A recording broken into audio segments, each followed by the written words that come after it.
People in Ogwashuku town used to joke that Kiru Ajala was not dating a man, she was serving a life sentence. 12 years was no longer a relationship, it was a full academic program with no graduation dates, no convocation gown, and no certificate to show for it. But Kiru did not see it that way.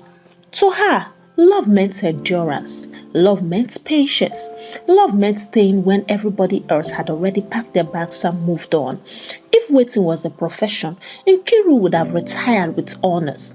She met Harrison when she was young, gentle, and still believed that promises made under mango trees automatically matured into marriages. Harrison was calm, composed, and carried himself like a man who had everything figured out. He spoke softly, rarely joked around, and always sounded responsible even when his life said otherwise.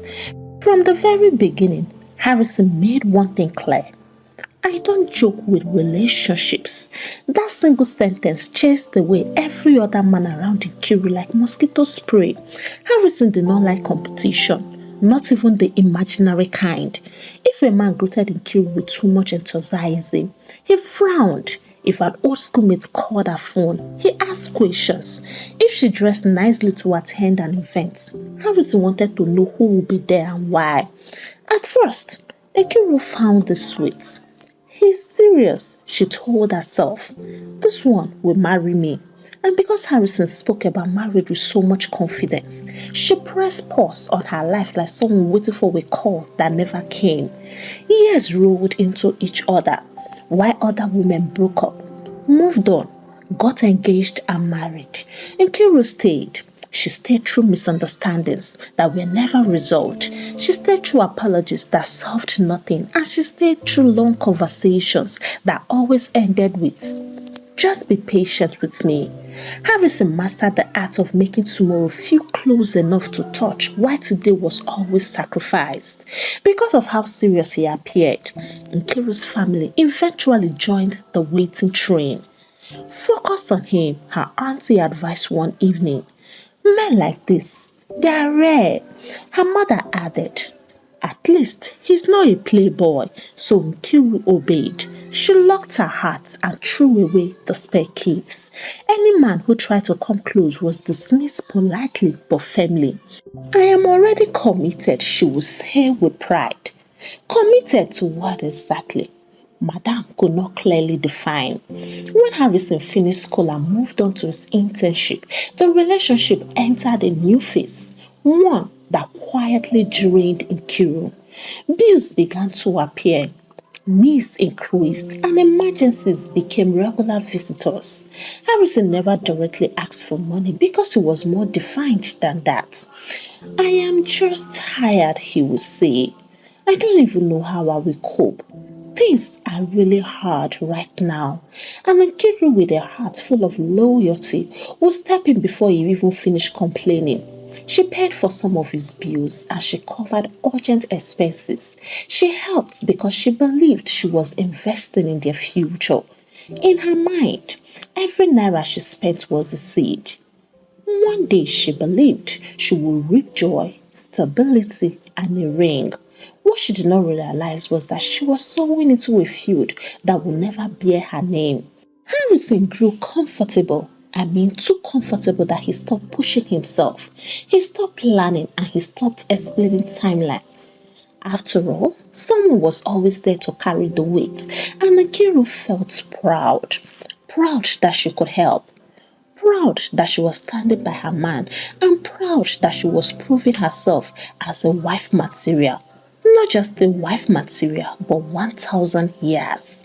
She ignored all the warning signs, like how marriage conversations slowly disappeared, how soon lost meaning, and like how every serious discussion ended with, you know I love you, right?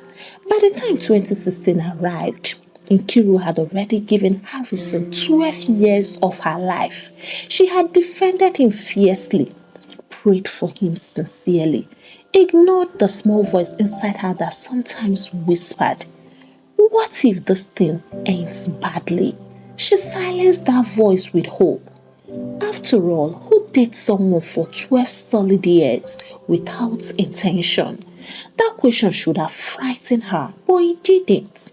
Harrison spoke of opportunities, uncles, and future plans like a man laying out blueprints, and Nkiru listened like a woman already choosing curtains. By October 2016, she was still waiting, still believing, and still trusting, unaware that heartbreak was preparing to visit her in the most humiliating and unforgettable way. Each time she sent money, she imagined a future where Harrison would look back and say, "You stood by me when I had nothing." That sentence alone was enough motivation. She postponed personal plans and she learned how to stretch money like a rubber band. Whenever she felt tired, she reminded herself that marriages were built on sacrifice. One afternoon, while sitting in her friend's room, Amara, her friend, stared at her for a long time before speaking. "Nkiru, be honest with me," she said slowly. "If this boy disappears today, what do you have to show for all these years?" Nkiru frowned. "Why will you talk like that?" I'm just asking you," Amara replied.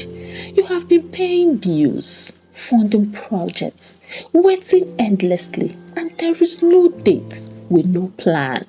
Nkiru laughed it off, but that question followed her home like a stubborn shadow. Still, she stayed because living after 12 years felt like declaring herself a fool because she had invested too much to withdraw empty-handed. And Harrison knew this, even if he never said it out loud. He knew Nkiru's greatest fear was starting all over again. He knew she hated disappointing him, and he also knew patience was her weak spot, so he leaned into it. Whenever she tried to talk about marriage, he softened his voice. "You know I want to marry you. Just let me settle first. Don't pressure me." And that word pressure always silenced her. She didn't want to be that kind of a woman that nags, rushes, or the one who scares a man away. So she swallowed all her questions and replaced them with understanding. By mid 2017, Harrison had become distant but in a subtle way. He still called, still tested, and still said, "I love you." And Kiru blamed stress and life. Anything but Harrison.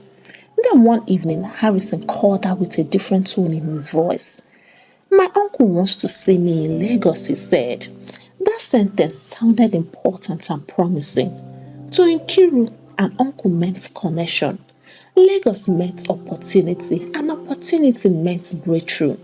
She said, "Finally, things are about to change." "But there is a problem," Harrison added casually. "I don't even have transport fare." Nkiru's heart skipped. She didn't have spare money either. In fact, things were tight that period. Very, very tight. But she asked herself, what if this is the opportunity that will change everything? What if this is our turning point? And what if helping him now will finally secure our future? Her mother's shop had money that day. That night, with shaking hands and a racing heart, she stole enough money. She didn't feel proud about it. In fact, she promised herself she would replace it quickly. When she gave the money to Harrison, he hugged her tightly. "You are the best thing that ever happened to me," he declared. That sentence entered her bloodstream like a drug. She didn't know it then, but that hug was a goodbye. Not the kind announced with tears and explanations, but the kind that walks away while you are still believing. "Just a few days," he said, "and I will come back for my baby." Nkiru waved him off, smiling and believing she was sending her future ahead of her. She didn't know she was sending him away for good. Days passed, then weeks. Harrison didn't return, but Nkiru wasn't worried. After all, she had waited 12 years. What were a few more days? She had known Harrison long enough to understand his patterns, or so she thought. When he said a few days, she interpreted it as months. Harrison still replied her messages. Not quickly though, but enough to keep hope alive. Short responses, one-word answers, and emojis that try to sound affectionate. How are you? And he will reply with, fine. Have you eaten? And he will reply with, yes. The conversations lost bones, but Nkiru found excuses to make up for him. Whenever she asked when he was coming back, Harrison avoided the question gently like someone stepping around a puddle. Soon, my baby, things are not settled yet. Or, I will explain when I see you. 1 year passed. Harrison never came back, not even to pick up his clothes. That was when a small crack formed in Nkiru's heart. She was still optimistic because December was approaching, and December meant home. No matter where Harrison was, he had to come home for Christmas because almost everyone did that, so Nkiru relaxed again. They still communicated that period, and Harrison acted like nothing had changed. In fact, he complained about certain things in the corny way he usually did, and Nkiru's heart squeezed. As Mother Teresa that she was, she didn't ask questions. She didn't doubt and she didn't think too deeply. She only reacted. She sent him 20,000 naira, and at that time, it was all she had saved. She told herself it was another seed and her man would never forget all her good deeds. When December finally arrived, excitement returned to her bones. She imagined seeing Harrison again, seeing his face, sitting together, laughing, talking and clearing misunderstandings. She imagined him holding her hands and saying, thank you for standing by me. But days passed and Harrison didn't mention coming home. That was strange. So one evening, Nkiru decided to ask directly, are you coming home for Christmas? Harrison replied almost immediately, no, my mom will come over to meet me in Lagos. That response confused her. His mom had never traveled to meet him anywhere before. She was a woman who preferred her home and her routines, but Harrison sounded confident. My uncle wants me to manage his company, he continued, so I'm still training. Mama will come and see me here. Nkiru hesitated, then typed slowly. I don't mind coming too. I can lodge somewhere close. Let's just see. His reply came quickly. No, don't come. There was no explanation and no soft landing. Just no. Nkiru stared at her phone for a long time. Something felt very off, but she ignored it. Still, something in her refused to settle. On December 24th, while others were cooking, laughing and preparing for Christmas, she made a decision. She decided to go to Harrison's family house just to greet his people or anybody that she would find there. She convinced herself it was harmless. His mother wouldn't be around anyway, and maybe his sisters would be there. They could cook together, eat together, and laugh like before. She bought food items, carefully choosing the best she could afford. She packed them neatly and left. By the time she arrived the area, she was tired and hopeful. She stopped at the gate, and the first person she saw was Harrison's mother. For a moment, Nkiru was surprised. Is she not supposed to be in Lagos? She asked herself. Something strange happened immediately. Harrison's mother looked at her. Really looked at her, then turned and walked straight into the compound without a word. No greeting, no welcome, and no her usual my daughter-in-law hailing. This was so strange, and that was where fear knocked in Nkiru's chest. Before she could process it, Harrison came out. He blocked the gate immediately. Not playfully and not casually, but firmly. Nkiru was shocked to her bone marrows. But you told me, she managed to say, that you won't be coming around. So what changed? And you didn't even bother to tell me that you were around for the Christmas. I came back with my uncle and I just wanted to accord a maximum respect. I was going to call you though, but you just ruined my surprise package. The words sounded rehearsed. Nkiru's heart began to race. She almost turned back, but something inside her refused to leave. She was maliciously in love. I don't know if there's any word like that, but permits me to use it. When did you arrive? She asked. We arrived last night though, he replied. She was about to hand him the food items when another movement caught her eye. Someone else was coming out of the house. A lady, confident, relaxed, and so comfortable. The lady walked straight to Harrison and wrapped her arm around him like it was the most natural thing in the world. That was when everything made sense violently. Before Nkiru could speak, the woman looked at her with curiosity, then lifted her hand slightly. A new ring caught the sunlight. Look very well, the woman said calmly. I am Mrs. Harrison Okori. The word teetered. Nkiru felt warmth between her legs. Her body betrayed her before her mind could react. She peeled on herself. They saw it and shame wrapped itself around her like fire. She said nothing. She simply braced herself up and walked away quietly. She didn't scream and she didn't curse. She walked to a nearby roundabout and sat there for hours. Her mind was empty and her heart was shattered. When she finally stood up, it was already evening. She got home, bathed, changed her clothes and sat on her bed. Her eyes remained open throughout that night. If heartbreak made a noise, she would have gone deaf that very night.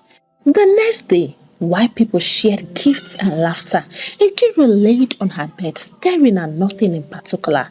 Her phone buzzed beside her, but she did not touch it because she already knew who it was. Harrison called and called. Missed calls tapped on her screen like unanswered prayers, and when she finally picked up out of exhaustion, his voice came out broken. Nkiru, I am sorry. That word sorry sounded too small for 12 wasted years and all her sacrifices. He talked and talked, explained and explained. He said he never planned to hurt her. He said things just happened. He said his family pressured him and he said he didn't know how to tell her. I knew you would be strong, he added, like that was a compliment. Then came the sentence that cut deepest. You will find a good man. I believe we were not destined to marry. Nkiru did not shout, and she did not cry. She simply listened.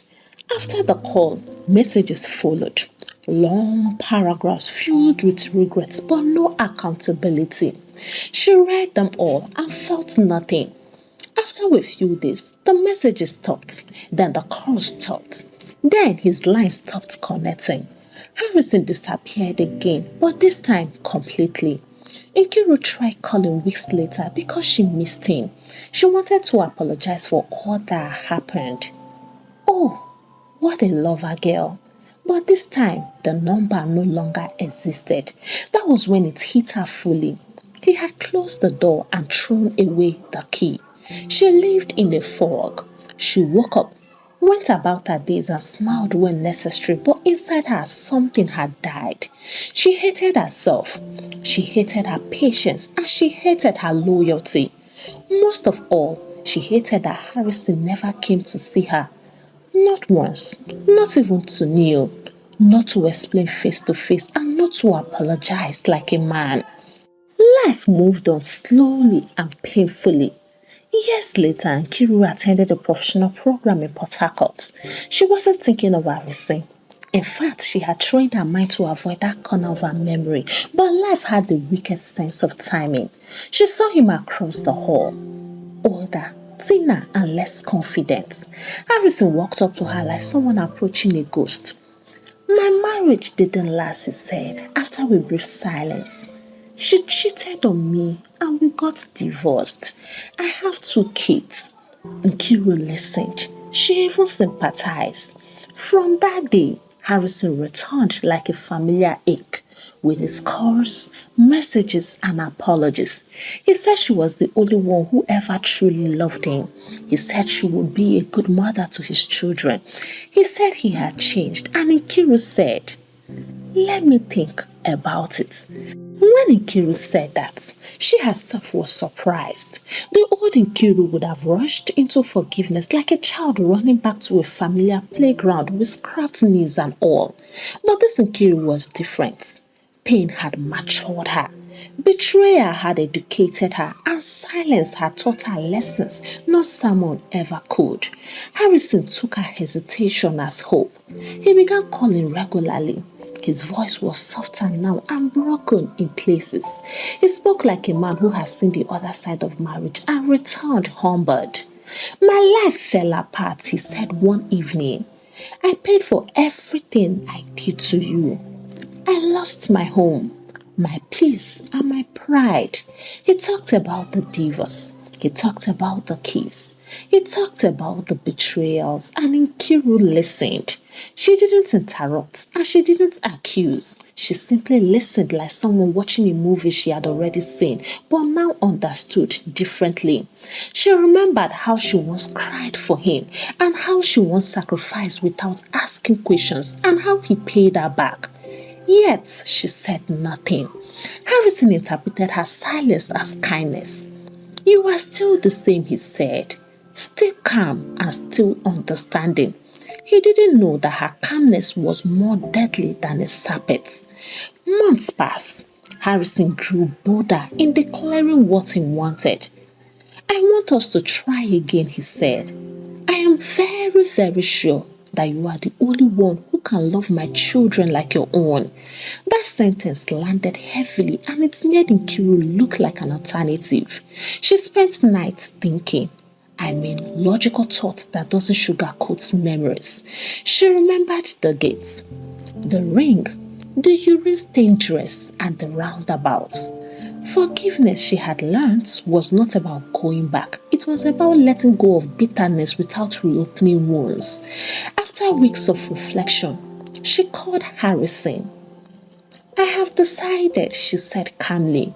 His breath caught on the other hand.